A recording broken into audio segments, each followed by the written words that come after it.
Hi, everyone. Welcome to this new episode of our Student Spotlight series, where we are able to showcase some of the work our past students have done. I'm Charlotte, one of the outreach coordinators here at CCIR, and it's our pleasure today to have Jivaana with us, who did our one-on-one mentorship. So firstly, can you just introduce yourself? So tell us where you're from, what year you are in school, and then what your academic interests are. Sure. So, hello everyone. I'm Jivaana Luthra and I'm currently in grade 12. I'm based in Maharashtra, India, and I aspire to do medicine with a particular focus on neuroscience.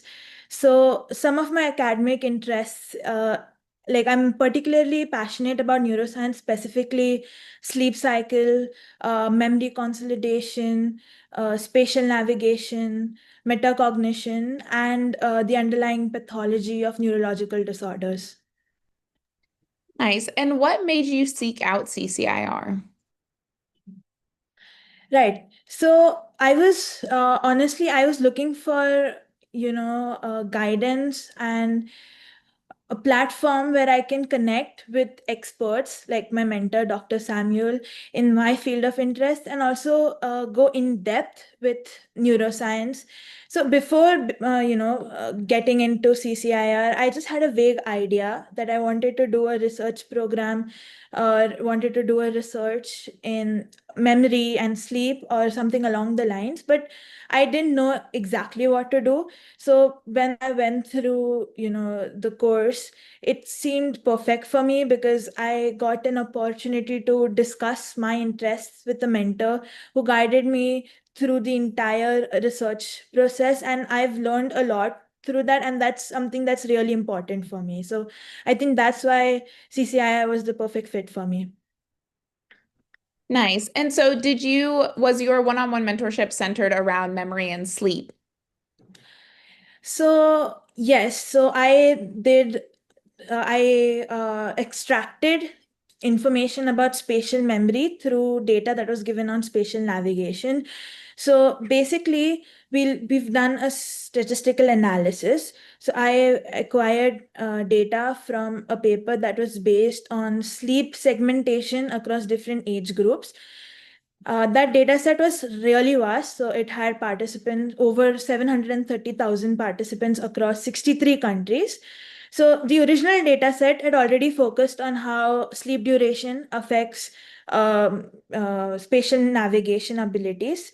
So to summarize, it had two different categories, that was performance and training performance, where training performance was looking at motor skills particularly, and performance looked at both motor skills and memory, two things that are important for spatial navigations.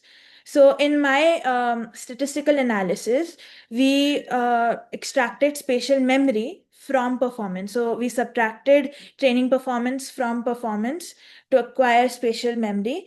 And then we performed linear mixed models to the restricted maximum likelihood approach on using the stats Python library, where we were able to perform three different tests to analyze how living in a city environment and non-city environment affects spatial memory. So we found out that in general, people living in non-city environments tend to do better and have a higher spatial memory performance than people in city environments. So I speculated that this could be because people in non-city environments, especially in developing countries, don't have access to resources as much as individuals in city environment, and so need to rely on their memory more often. And so it could be one explanation for the results we obtained. That's very interesting. And was this, I know you said earlier that you were interested prior to coming into CCIR, interested in neuroscience and interested in sleep and memory. Was this specific topic, so in like spatial memory, was that specific topic something that you knew about prior to starting CCIR, or was it something that kind of developed once you were already in the program? Um, I had a general understanding about memory and the functioning of the hypothalamus with memory, but spatial memory as such, I wasn't aware of that. So through the discussions with Dr. Samuel, he guided me, and we had intense discussions and in-depth discussions about how spatial memory works. So I think that was the key learning I took away from the program. I had very base level knowledge about spatial navigation as well. So, as I had mentioned earlier about the motor skills, I did not know that motor skills were a part of spatial navigation. So, as I went through different papers, critically analyzed them, I think that's what I learned. So, I learned this through the program. That's very interesting. And then for anyone listening who might not be very aware of the definitions of spatial memory or kind of how motor function impacts that, can you explain a little bit more about that? Okay, so I think it would be a good idea to explain using an example. So spatial navigation is basically the ability that helps you move around in your surroundings. For instance, if you're riding a bicycle to your friend's place, you'll use the visual cues around you to navigate through your path. So, for example, there may be a building. So you know that that building comes along the path of your friend's house. So you're relying on your memory. And then once you see that building, you'll use your voluntary movements like pedaling to get towards your friend's house. So the use of your voluntary movements when it comes to pedaling and relying on your memory to remember that that building comes along your friend's house is basically what spatial navigation is. And it's an essential skill for us to navigate through our world. So if we didn't have spatial navigation ability, we would have not been able to survive in the world today. And it totally makes sense that those that are living in cities, that skill is kind of falling away because we have, Google Maps and all of these other things that are making it so that your brain doesn't have to work to remember things. Which is so interesting. I actually think about that all the time when you're putting into your Google Maps, the directions for a place that you've been a million times and you're like, why don't I remember how to get there? And we end up using kind of Google Maps as a crutch. So besides that finding that those that live in more rural areas usually have better developed spatial memory than those living in cities, were there any other findings that maybe surprised you or any other kind of conclusions that you came to with your research? Right. So one thing that was, really surprising with the original data set as well was that the original data set had a category known as commute duration. So the participants, when they were participating in the experiment, they used a platform known as C Hero Quest, which is like a gaming platform of sorts. So the participants were also required to punch in the commute duration. Like it was divided into three groups, less than 30 minutes, 30 minutes to 1 hour, and more than 1 hour. So the group 30 minutes to 1 hour had anomalous results. So that was one thing that, surprised me because all the three tests they performed, that was the case throughout. So we had a lot of discussion about why that could possibly be a reason for it. So it could be because they're sleeping less or they're sleeping more, relying on technology. There are an n number of things, that could cause that. So if somebody is to do, future research onto that, I think one can actually explore this field because, as per me, there could be uh, many directions that research could take you in. So that's one thing that stood out to me. Yeah. Nice. And it seems like this was a really extensive data set, which is nice because you can kind of look at it a million different ways and find new ways to look at that existing data. Had you had experience with doing any data analysis or literature review or finding data at this level before CCIR? Right. So, when it comes to a literature review, yes, I did have experience. Earlier, I had written another research paper based on neurological disorders. With statistical analysis, I am part of A level, so statistics is a part of the 9709 course. But using the Python software to conduct statistical analysis was a totally new thing for me. I never thought that that could be possible. So my mentor, he guided me through the entire process, and it was extremely fascinating. I remember being excited and anticipating the moment, the session where we began our coding process. So that just taught me that how you can integrate technology with science, and I think that's one thing that's crucial for today's world. Yeah, definitely. So it seems like a really, really interesting project and really great that you were able to do your own kind of new analysis on that existing data. So now we're just going to shift to discussing your general experience with CCIR. So firstly, can you tell us what your experience was like in the program doing a high-level research project like this as a high school student? Um, I had an excellent journey, I would say, because in a traditional school classroom, because there are maybe 25 to 30 students in one class, you don't get a chance to delve deeper into your interests. But I think with the one-on-one research mentorship program, you have the chance to connect with experts in your field of interest and get to the core of the topic, really. So that's one thing that I truly value out of the program. And secondly, the skills that I learned, as I mentioned, coding, using statistical analysis, and having the chance to learn how to frame a research question, critically analyze multiple papers, and collate all my ideas into one is a whole new experience altogether. And overall, it was a wonderful time that I had, over the 14 sessions that I was able to do. Yeah. Yeah, I think you brought up a great point.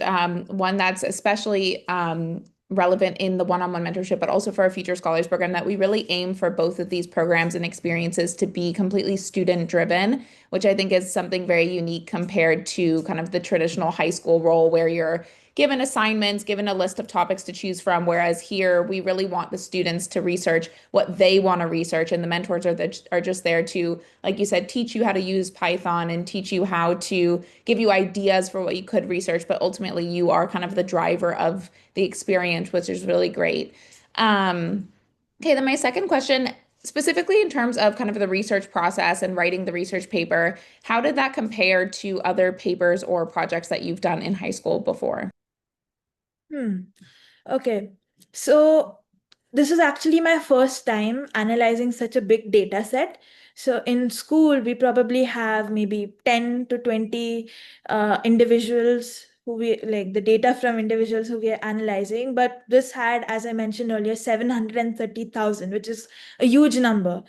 So that's one thing. Uh, Other than that, I had a chance to actually explore the field of neuroscience in depth that I hadn't done before. Like in school projects, I might have superficially explored the field, but here, specifically talking about spatial navigation, I was able to understand how crucial that ability is for us as humans and how we use that ability in our day-to-day lives. Uh, Apart from that, I think just being able to talk to Dr. Samuel, who's like an expert in metacognition, gave me insights into, how much there is in the field of neuroscience. And it truly motivated me to pursue medicine further because, getting a gist of what the field is makes you curious about what more can the field unfold. So yeah. I think that's really exciting. And then what was it like being able to take a course that looked at such a niche topic and also having access to a mentor who has such extensive experience in the field? What was that like having access to that?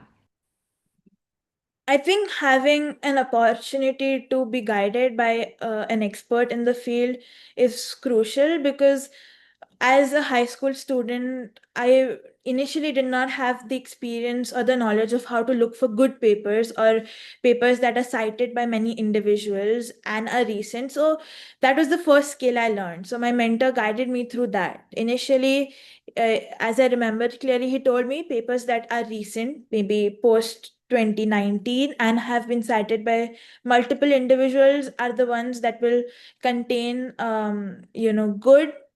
good knowledge and good information, and would be reliable, something that's difficult to judge in today's world of AI. Apart from that, I think having a mentor is important, because you need to structure your research paper in such a manner that the readers are able to understand clearly what you're saying. So that's one skill that only an expert can have and can teach you. And us as high school students who don't have much experience with this, it's important to be guided in that part. Um, and as I've mentioned earlier, being able to delve deeper into a concept before starting with your research is important, so that you truly know what you're bringing to the world, or bringing into the world of research. Yeah. Great. And then just a few more questions for you. You mentioned this a little bit before, but specifically, do you think this course has given you any insights into your future? Has it maybe informed or shaped how you think of your path moving forward at all? Yes, in fact, initially before the course, I was a bit unsure about, my field. Like, I knew I wanted to do neuroscience, but not exactly what. But then after going through like the entire journey of this course, I'm much more confident with my field of interest. And it's also shown me that there are many areas of research that are lacking and need more insights. So I think that's one thing I would also look to in the future, putting in more research in those areas. And as I mentioned, I want to be a doctor. So having the background of research is crucial, because in the future it'll help me treat my patients better, and will help me provide better insights as a healthcare professional.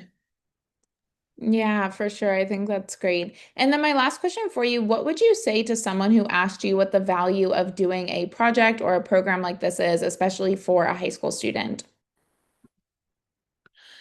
Um, to a high school student who's looking for research and has a deep interest in any of their fields, I would say that you should definitely go ahead with either the Future Scholars or the one-on-one research mentorship program, because it gives you an opportunity to delve deeper into a field of your choice, and it also provides you with knowledge that maybe even other graduates or other peers might not have. Moreover, before entering university, having the ability to research and having a gist of the intense amount of work that goes into a research paper is important, because it gives you a short trailer, I would say, into how university works. And um, learning is key to the program. So if nothing else, you'll learn a lot. So I personally value the learnings that I got from the course above anything else. So if you're looking forward to learning, definitely take part in this course. Yeah. Great. I think that's great. So that brings us to the end of our interview. Thank you so much for chatting with me, and congratulations again on your nomination to our Spotlight series. Thank you so much.